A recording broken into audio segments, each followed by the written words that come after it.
সিঙ্গাপুরে যে দোতলা বাসগুলো আছে, তো এটাতে কিভাবে যাত্রী তোলে আপনারা দেখেন। এই বাসটাতে কিন্তু একজনের ড্রাইভার, তো আর কোনো কর্মচারী নেই, হেল্পার, কন্ডাক্টর। বাংলাদেশে বাসে হলো অনেক কিছুই থাকে। তো আমি কিভাবে পেমেন্ট করলাম, তো প্রথমে ওঠার সময় একবার এভাবে পেমেন্ট করতে হয়, তারপর নামার সময় আরেকবার পেমেন্ট করা লাগে। তো দেখেন, আপনি যখন বাসে উঠবেন, আমি দোতলাতে উঠলাম। তো বাসে কিন্তু আপনি জোরে কথা বলতে পারবেন না, বা পানি খেতে পারবেন না, বা কোনো খাবার খেতে পারবেন না। এগুলা খেলে কিন্তু জরিমানা আছে। তো কি সুন্দর রাস্তা, অনেক বিশাল রাস্তা। তো এই রাস্তা দিয়ে যাচ্ছে। তো কিছুক্ষণ পর পরেই কিন্তু, আসলে 1 কিলোমিটার পর পরেই কিন্তু সিঙ্গাপুরের যে বাস স্টপেজগুলো, তো দেখেন এই যে এখান থেকেও যাত্রী তুলবে।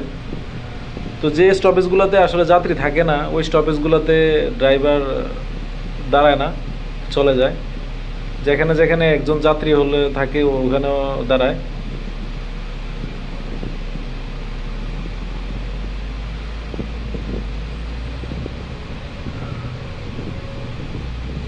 তো আশেপাশের পরিবেশ কত সুন্দর, এই যে দোতলা বাস থেকে দেখা যায়।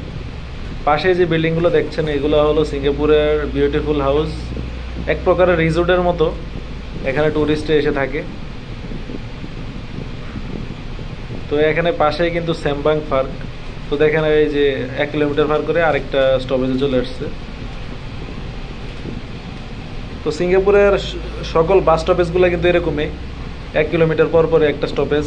তো কিছু কিছু জায়গায় আবার আরেকটু দূরে দূরে থাকে।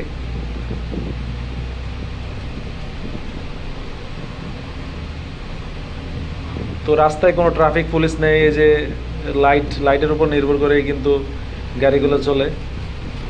আপনার রুলস রেগুলেশন সব লাইটের উপরেই, কিন্তু ট্রাফিক লাইটের উপর। তো সিঙ্গাপুরের রাস্তাগুলো কিন্তু উঁচু নিচু দেখেন।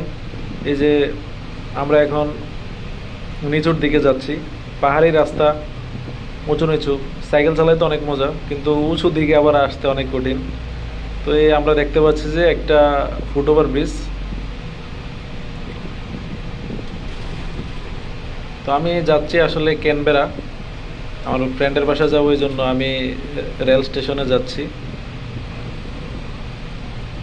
তো দেখেন এখানে একটা রেড সিগন্যাল আছে, তো এই জন্য গাড়ি এখানে থামাবে। এই যে রেড সিগন্যালগুলো দিয়ে রাখছে, দেখেন একটা গাড়িও কিন্তু সরতেছে না, পুরো রাস্তায় কিন্তু খালি। চাইলে কিন্তু গাড়িগুলা চলে যেতে পারে ফাঁকি দিয়ে, কিন্তু আসলে গেলেই তো জরিমানা। কারণ প্রত্যেকটা মোড়ে মোড়েই কিন্তু সিসি ক্যামেরা লাগানো আছে।